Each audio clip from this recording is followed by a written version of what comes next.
juntos mais uma vez para o nosso último capítulo deste livro, No Mundo Maior. André Luiz e Chico Xavier, quinto livro da coleção, A Vida no Mundo Espiritual. Temos hoje o capítulo 20. Vamos lá. No Lar de Cipriana. Encerrada a semana de estudos que me propusera e guardando valores novos no espírito, acompanhei Calderaro, em pleno crepúsculo, a benemérita fundação nas zonas inferiores, a que assistente chamara de Lar de Cipriana. Extremamente perplexo ante o problema que me demandava a atenção, qual o de reencontro inesperado com meu avô, não me sobravam agora motivos para longas perquisições de ordem filosófico-científica, junto à privilegiada cultura do instrutor prestes a despedir-se. A pesquisa cedera lugar à meditação, o raciocínio ao sentimento, recolhera extenso material referente às manifestações da mente, obtendo valiosas conclusões para definir os desequilíbrios da alma. Experimentara diversos doentes com os quais travava relações, identificara moléstias cujas causas se prendiam às mais profundas e menos conhecidas raízes do espírito. Entre as novidades, porém, encontraram um enfermo que me transferira da ardente curiosidade intelectual às acuradas reflexões do tangente ao destino do ser. Uma coisa é a gente saber que existe, outra é a gente sentir de perto e um familiar nosso, não é verdade? Os dramas da loucura, da demência provocada por uma situação do passado. Então o André está se preparando psicológica, emocionalmente, para os casos que ele vai encontrar mais à frente. Reconheci agora que para conseguir a sabedoria com proveito, era indispensável adquirir o amor. Quando ele encontrar algum caso semelhante, ele vai sentir empatia, não é verdade? Naqueles instantes, calavam em meu ser as perguntas inquietas, sofreadas pelo coração dolorido. Poderia, em verdade, ter avançado muito no domínio dos conhecimentos novos, conquistado simpatias prestigiosas, renovadas concepções de vida e do universo, melhorando-as, no entanto, que me valeriam semelhantes troféus se não fosse possível socorrer um benfeitor em dificuldade? Porque o avô foi benfeitor dele, não é verdade? De pensamento fixo na surpreendente questão da hora, cheguei em companhia de Calderaro à enorme instituição em que Cipriana administrava o constante benefício de seu devotamento fraternal. Tratava-se, a meu ver, de casa socorrista, diferente de quantas eu conhecia. Parecia grande centro de trabalho, propriamente terrestre. Parecia que ele estava na terra. A maioria dos companheiros que aí se agitavam não era portadores de luminosa expressão, mas típicas personalidades humanas em processo de regeneração. Quer dizer, são pessoas que também precisam de socorro. Estão ali aprendendo, ajudando o outro. Eles vão ter um progresso inestimável, porque eles vão conhecer o drama pessoal. Com exceção de Cipriana e dos assessores que lhe compunham o séquito, a comunidade, não pequena, era formada de criaturas evidentemente inferiores, homens e mulheres análogos no aspecto aos que povoam os círculos carnais. Como acontecia habitualmente, Calderaro me veio em auxílio esclarecendo. Irmã Cipriana idealizou esse amorável reduto de restauração espiritual e concretizou-o, usando os próprios irmãos sofredores e perturbados que vagueiam nas regiões circunvizinhas. É claro que não reside sistematicamente aqui. A Cipriana não mora ali sistematicamente. Todavia, neste colégio regenerador, passa grande parte do tempo que consagra ao seu ministério santificante nas esferas de baixo nível de evolução. No fundo, a organização funciona sob vigilância dos próprios companheiros que vão melhorando. Isso é incrível. Então, No Brasil, isso é muito comum. Tem uma grande instituição, fundada em bairro muito pobre. Raros são os de camada social mais elevada que vão lá trabalhar. A maioria são os vizinhos ali mesmo, que se autoajudam. Um vem, traz uma coisa, outro lava uma roupa, o outro faz uma comida, outro serve a sopa para os mais pobres que eles. Então, assim, a comunidade cresce em conjunto. Não é verdade? Continuando.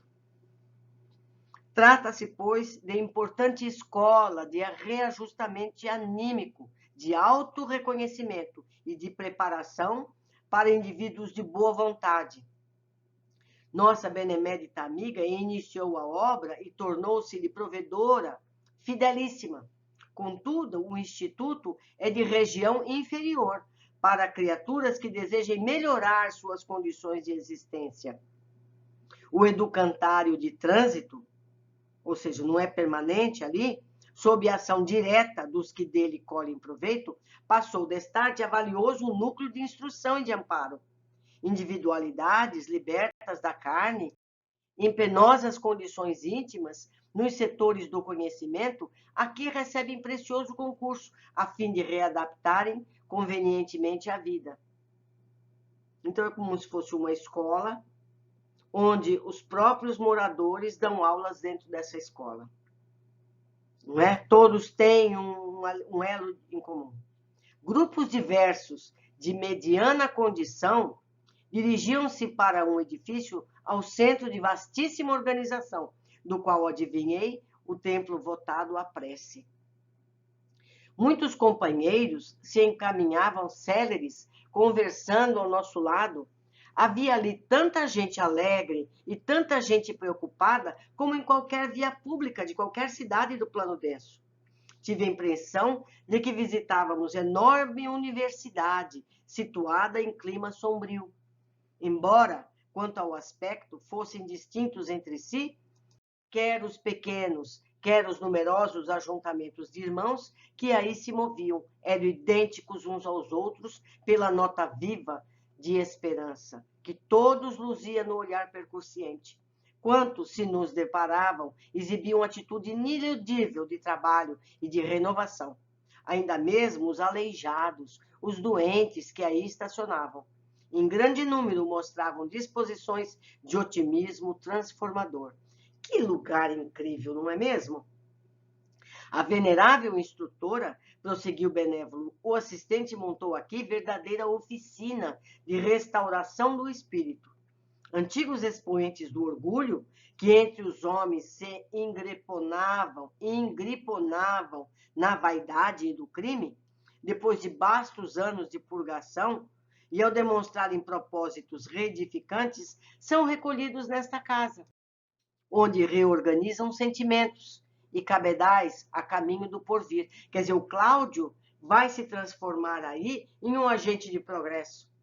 Assim que ele se recuperar mentalmente, ele vai ficar 2 anos aí, ele vai ajudar também, ele vai se transformar como espírito. Daqui, como em que outras instituições do mesmo gênero, localizadas em plenas regiões expiatórias, saem inúmeras reencarnações retificadoras. O programa fundamental de Cipriana é o esquecimento do mal com a valorização permanente do bem. À luz da esperança em Deus. A princípio, a organização custou-lhe muitos sacrifícios em matéria de tempo e de direito que lhe mereciam os méritos pessoais. No transcurso dos anos, porém, elementos por ela mesma formados passaram a superintender a obra e a conservá-la. Quer dizer, as pessoas que trabalham ali foram socorridas ali. Então, ele já pode ajudar, ele entende a dor do que está chegando agora em desespero. Não é verdade? Ponderava eu a bondade e a sabedoria daquela estrênua missionária, pronta a todo o serviço de colaboração superior, recordando o meu próprio caso ante o meu demente avô, emaranhado nas sombras, quando penetramos o santuário, onde sua voz se fazia ouvir na oração. Cercavam-na diversas criaturas que lhe eram conhecidas. Um cavalheiro, visivelmente confortado, dizia-lhe reverente: seguimos-lhe os conselhos, irmã, não mais senti pesadelos. Renovei minha atitude para com os familiares, passei a cooperar em vez de combater. Agora sim, exclamou Cipriana satisfeita, o bem duradouro é filho da colaboração fraternal. Você verá quão sensível diferença para a sua felicidade e verificará em torno de seus passos. Irmã, falou-lhe simpática senhora, minha situação é outra. Agora reparo que o mundo não foi edificado para mim e que me cumpre a obrigação de trabalhar em benefício do mundo. A respeitável interlocutora estampou bela expressão fisionômica e observou: seu progresso é visível. O esquecimento de nossos caprichos pessoais dilata-nos a compreensão. Trêmulo velhinho, com todas as características de recém-desencarnado, dirigiu-se a ela de olhos rasos d'água. Irmã, balbuciou triste, ainda experimento os antigos achaques. Há instantes em que me sinto cair, perdendo a noção de mim mesmo, para despertar em seguida, aflito. A orientadora acariciou-o discreta, encorajando-o. É natural. Esteja, porém, convicto de que a situação melhorará. Gastamos, às vezes, anos armazenando impressões que, naturalmente, não se esvaem em alguns dias. Outros companheiros se aproximavam, com evidente intuito de ouvi-la, mas, notando-nos a presença, veio sorridente até nós, informando obsequiosa. André, o problema de nosso enfermo já foi providenciado, em todas as particularidades suscetíveis de solução imediata. Cláudio demorar-se-á no recolhimento até que se apresente em condições de mudança para o nosso Instituto Regenerativo. Aqui se preparará convenientemente para o retorno aos círculos carnais. Tudo se processará com harmonia desejável. Além disso, nossos cooperadores estão instruídos quanto ao auxílio que devemos à Ismênia para a concretização dos nossos ideais. Agradeci confundido e sensibilizado, rendendo graças a Deus. Nosso entendimento não se prolongou. O sinal da oração chamava-nos ao alegre e doce dever. Cipriana, assumindo a direção da prece, fez-se acompanhar pelos colaboradores diretos que a seguiam no momento. De alma genuflexa, via de olhos erguidos para o alto, de onde jorrava intensa luz sobre sua fronte. Do tórax, do cérebro e das mãos brotavam radiosas emissões de força divina, das quais ela se constituía visível intermediária para todos nós. Como nós já aprendemos, a oração faz com que desça sobre quem ora e dela se irradia para os demais. O mesmo acontece aqui mais uma vez. Alcançados pelos fulgurantes raios que fluíam de esfera superior, através da sua personalidade sublime, sentíamos-nos embalados por indizível suavidade. Harmonioso coro de uma centena de vozes bem afinadas cantou inovidável hino de louvor ao Supremo Pai, arrancando-me copiosas lágrimas. Logo após, a palavra comovente da instrutora vibrou no ambiente, exortando a proteção de Cristo. Senhor Jesus, permanente inspiração de nossos caminhos, abre-nos por misericórdia, como sempre, as portas excelsas de sua providência incomensurável. Doador da vida, acorda-nos a consciência para semearmos ressurreição nos vales sombrios da morte, distribuidor do sumo bem. Ajuda-nos a combater o mal com as armas do Espírito. Príncipe da paz, não nos deixes indiferentes à discórdia que vergasta o coração de nossos companheiros sofredores. Mestre da sabedoria, afugenta para longe de nós a sensação de cansaço, à frente dos serviços que devemos prestar. Aos nossos irmãos ignorantes, emissário do amor divino, não nos concedas paz enquanto não vencermos os monstros da guerra e do ódio. Cooperando contigo em tua augusta obra terrestre, pastor da luz imortal, fortalece-nos para que nunca nos intimidemos perante as angústias e desesperos das trevas. Distribuidor da riqueza infinita, supre-nos as mãos com teus recursos ilimitados, para que sejamos úteis a todos os seres do caminho, que ainda se sentem minguados de teus dons imperecíveis. Embaixador angélico, não nos abandones ao desejo de repousar indebitamente e converter-nos em teus servidores humildes, que estivermos mensageiros da boa nova. Não permitas que nossos ouvidos adormeçam ao coro dos soluços, dos que clamam por socorro nos círculos do sofrimento.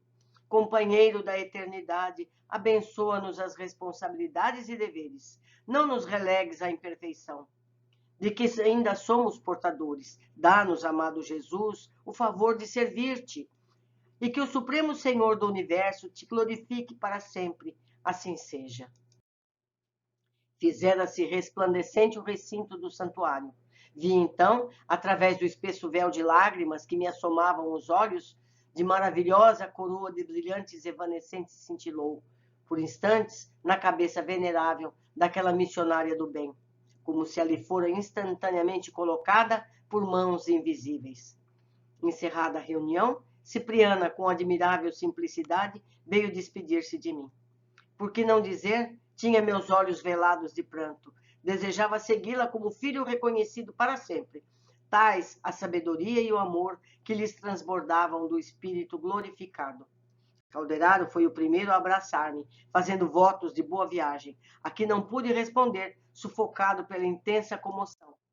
Os demais companheiros saudaram-me, enternecidos, e, por fim, Cipriana apertou-me ao peito, beijou-me maternalmente e disse com os olhos únicos: que o Pai te abençoe. Nunca te esqueças da bondade do desempenho de qualquer obrigação. Talvez, porque me visse tão fundamente sensibilizada, acrescentou: estaremos unidos pelo Espírito. Desvencilhei-me dos seus braços com as saudades de filho, em cujo santuário interior jamais se extingue a chama da gratidão.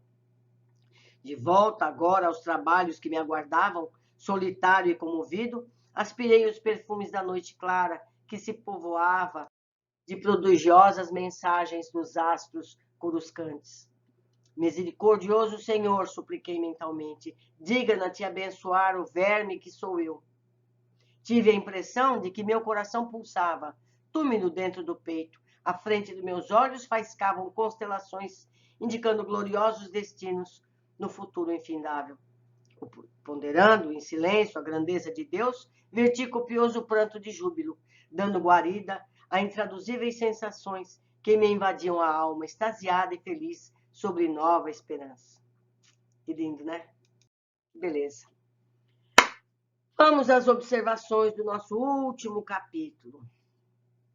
André aprendeu muito nessas oportunidades, mas, em resumo, reconheci agora que para conseguir a sabedoria com proveito era indispensável adquirir o amor. André descreve o posto de socorro dirigido por Cipriana.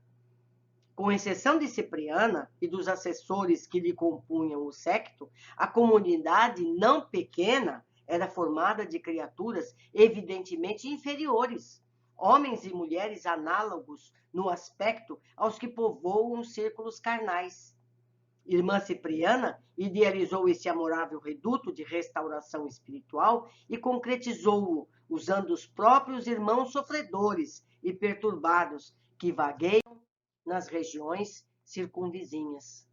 Cipriana recupera os resgatados pelo trabalho ao próximo. Essas pessoas conhecem os padecimentos daquela região e certamente terão carinho e dedicação a todos como teriam para com seus familiares. É amor compartilhado. Nada como você saber como é a dor para você saber consolar. 3. Cipriano organizou o educandário com estratégia magistral. No fundo, a organização funciona sob a vigilância dos próprios companheiros que vão melhorando. Esse exemplo poderia ser replicado entre os encarnados em processo de reajustamento social. Não é verdade? Então, aquele que é assistido colabora com o trabalho como um todo. Esse é o ideal. 4. Cipriana é a fundadora do educandário. A organização custou-lhe muitos sacrifícios em matéria de tempo e de direito, lhe mereciam os méritos pessoais. Usou de seus créditos para a realização, exemplo de doação, que se tornou escola para os que viveram em função de ganhos às custas dos outros. Não é interessante isso? A maioria das pessoas avarentas, usurárias, que se expropriaram do dinheiro dos outros, Cipriana faz o quê? Ela faz o educandário, usou os seus recursos pessoais, dos créditos, dos bônus horas que ela teve, em benefício dessas pessoas, ensinando com o exemplo que a doação pessoal é o caminho. Ficamos aqui, terminamos mais esse livro. Espero vocês no próximo livro, que é Libertação. Vocês vão ver André, que veio progredindo na profundeza dos abismos, ele vai ver libertação em lugares mais densos. E nós vamos aprender sobre os tribunais e tudo mais. Recomendo vivamente esse estudo. Aqui está o meu e-mail, aqui está meu contato no Facebook. Escrevam aqui na área de comentários. Mostrem o que eu deixei passar sem ver. Mostrem o que eu disse errado. Porque é um estudo em grupo. Eu dependo que vocês me ensinem alguma coisa. Um abraço muito grande e até a libertação. Até mais.